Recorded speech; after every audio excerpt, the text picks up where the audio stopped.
All right, guys, this is pretty exciting. We've done like 30 something miracles that Jesus performed during his ministry.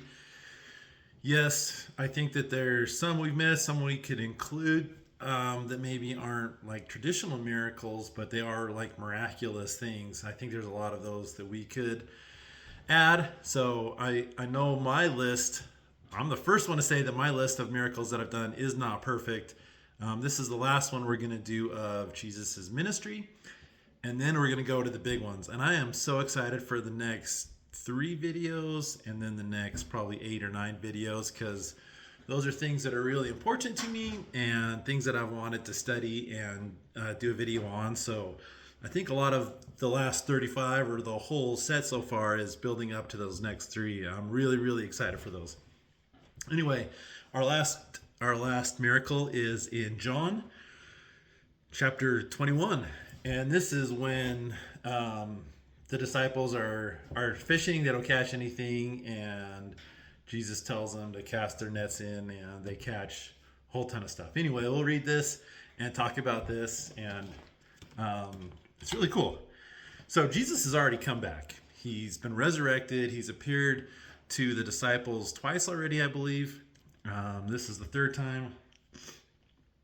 And this day, the disciples, if we start around verse 3, we won't read everything, but Peter wants to go fishing. Everyone else says they're going to go with him.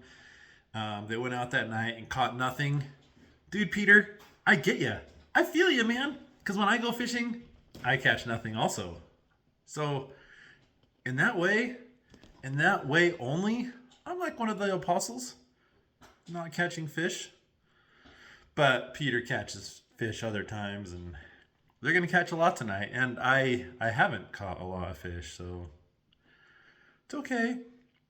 In the morning was now come. There was no fish. They fished all night and didn't catch anything. In verse 4, the morning came, Jesus stood on the shore, but the disciples knew not that it was him, and it was sounds like they were pretty far off. They probably, I don't know if they had like a telescope or something. I don't think so. Eyesight, probably didn't have LASIK surgery and stuff, so it'd be a little harder, I feel like, to notice someone from a ship. Anyway, Jesus saith unto them, yells out to them, Children, have ye any meat? And they answered, No. And he said unto them, Cast the net on the right side of the ship, and ye shall find. To me, reading this 2,000 years later, I feel like that should be like, what? Who said that? Like, I know who said that. No one else would. No one else would tell us that. So they cast therefore, and now they were not able to draw in for the multitude of fishes. So again, they cast their nets in, and they can't pull the nets in because there are so many fish.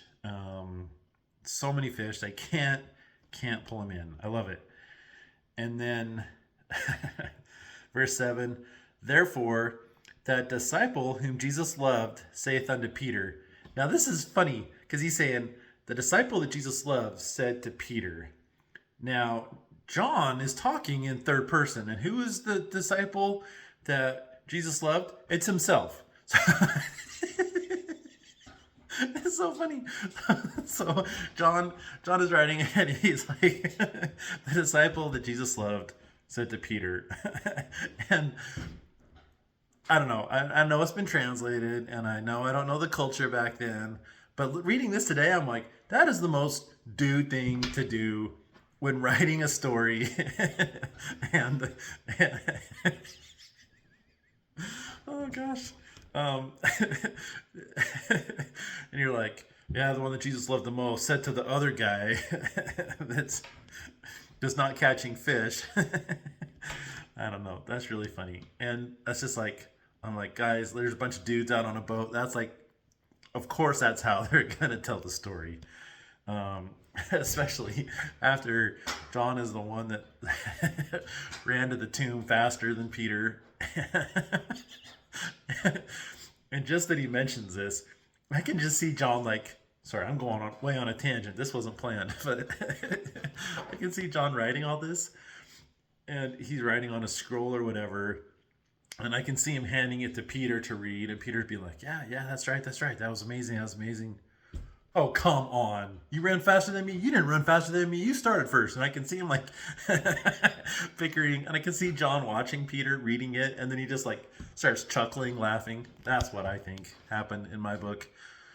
Not this book, but like, And then Peter gets to the part like the disciple whom Jesus loved. And he's just waiting to see Peter's reaction, like poking at him, I love it. I think that's so funny. So funny. Was it funny at the time? Could it mean something totally different? Absolutely. I don't know. I don't know the culture, the background. I haven't researched this.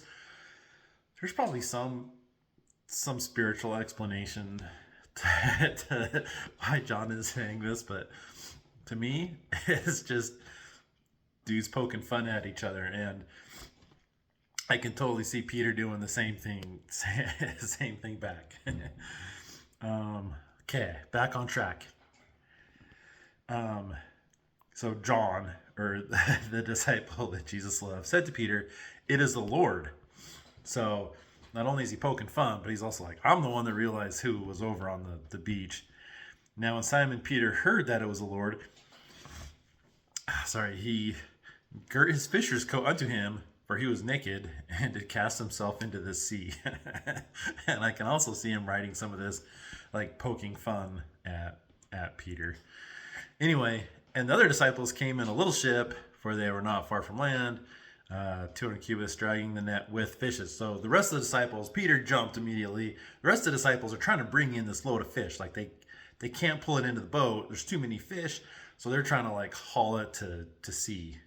They're just dragging the fish. So when they got to land, Jesus had already made a fire of coals, and fish were on the coals, and bread. So Jesus was cooking fish and bread for them to eat, which I totally love. Jesus said unto them, "Bring of the fish which ye have now caught." Simon Peter went up and drew the net to land full of great fishes, which is cool. So it's not only like there are 153 like fish that I might catch. We're talking 153 great fishes. Like there's big fishes. 100 drew full of great fishes, and 153. For all there were so many, yet was not the net broken. So 153 great fishes, a ton of them. A lot of people put some symbolism behind the 153, do some number games with it. Some of it's kind of interesting. I think one person said there was 153 species of fishes alive at that time that had been discovered. So this is symbolic of their catch of all species of fish. It's symbolic that Jesus's message would go to the whole world, which we know before wasn't going to the whole world. So this might be a symbol that it is. To me, it just seems like a huge number. There's 153 giant fishes, a bajillion. Like when Jesus says you should forgive each other 7 times 70, I think he's just throwing out like a huge number. And it sounds like the same. They just caught like a bajillion fishes, right? The net didn't break. Jesus saith unto them, "Come and dine." And none of the disciples durst ask him, "Who art thou?" knowing that it was the Lord. Yeah. Jesus then cometh and taketh the bread and giveth them.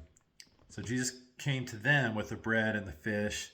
Now this is the third time that Jesus had showed himself to the disciples after he was risen from the dead. Third appearance, which is amazing.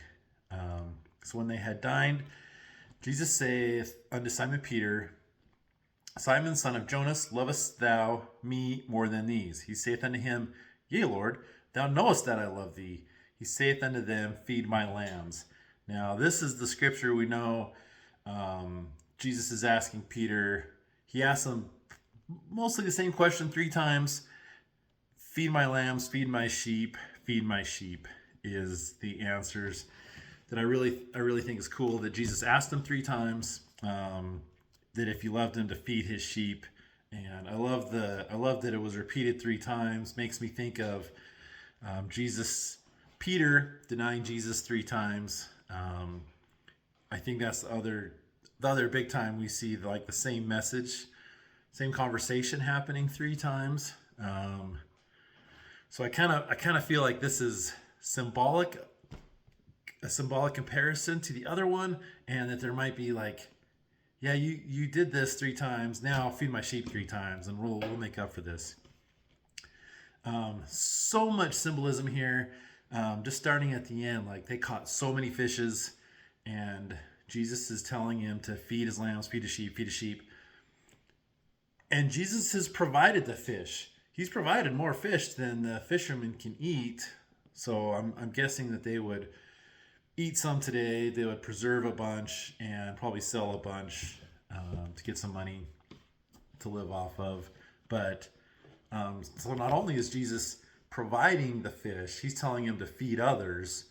And not only should he feed others, but here's the fish that you can use to feed others. So he's providing. So he provided immediately before telling him to feed others. And I love that. And I think that's something we can all be doing, feeding others.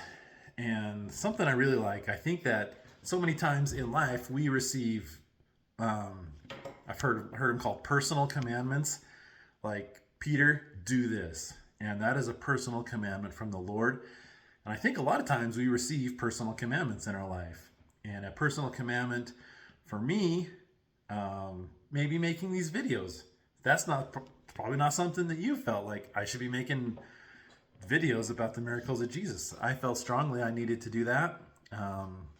But I feel like that was a personal commandment for me, not for everybody else, just something for me. And I think when we receive those personal commandments, we definitely should be doing them. I love that they went out fishing. They're fishing all night. They had nothing. Their nets were empty.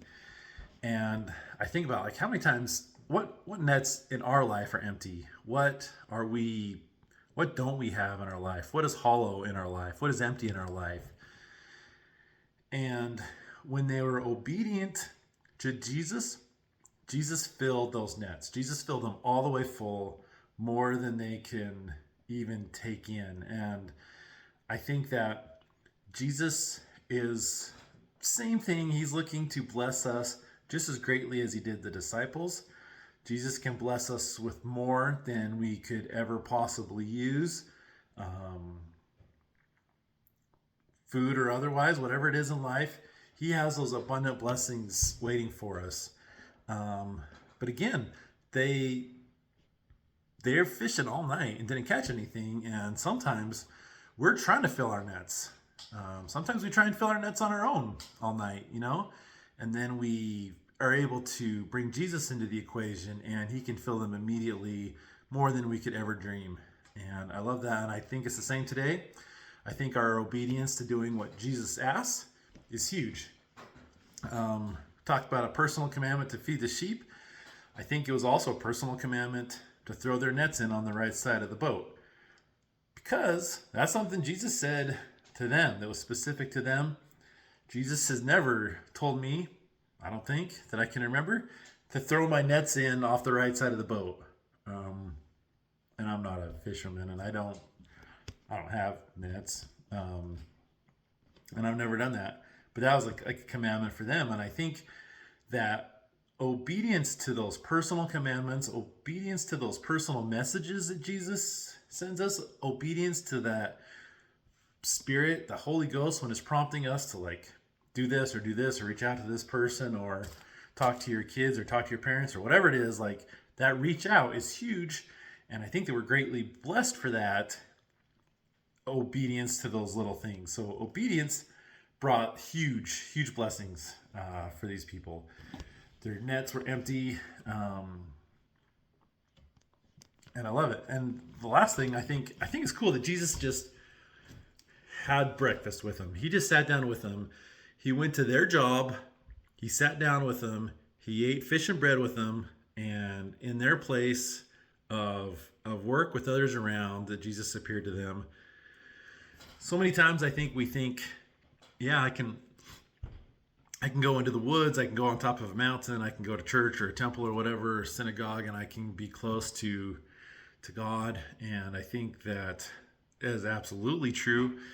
I think also, I think it's huge that Jesus comes to us where we are. He comes to our workplace, comes with people around. He creates miracles in public settings, and it's amazing. I think Jesus can do so many miracles, and I love that miracles happen in so many different ways for so many different people. The miracle is with fishing. That is their job. So the miracle is with them. And I think that miracles can happen in your job and in your life. And Jesus can come to your workplace or your home or wherever. And I think that the only thing limiting Jesus to performing miracles in your life is faith and not believing things we've talked about so many times in these miracles that happen. Have faith, believe, and if you have that prompting to do something, follow it. If Jesus tells you to throw your nets in, throw them in. If he tells you to feed his sheep, feed a sheep. And the miracles that will happen from following that voice is, I think, more than we could ever imagine. I think some of the greatest blessings in my life have come from following these little promptings. It might open up a new job opportunity, a new opportunity for one of your children. Like following these little promptings, such a little bit of effort on our side brings gigantic blessings, gigantic miracles. Expect the miracles, keep chasing them. Jesus is doing miracles not only for people 2,000 years ago, but he's doing them today, and he's doing it for you and me. Have faith, doubt not, and believe and expect these miracles in your life.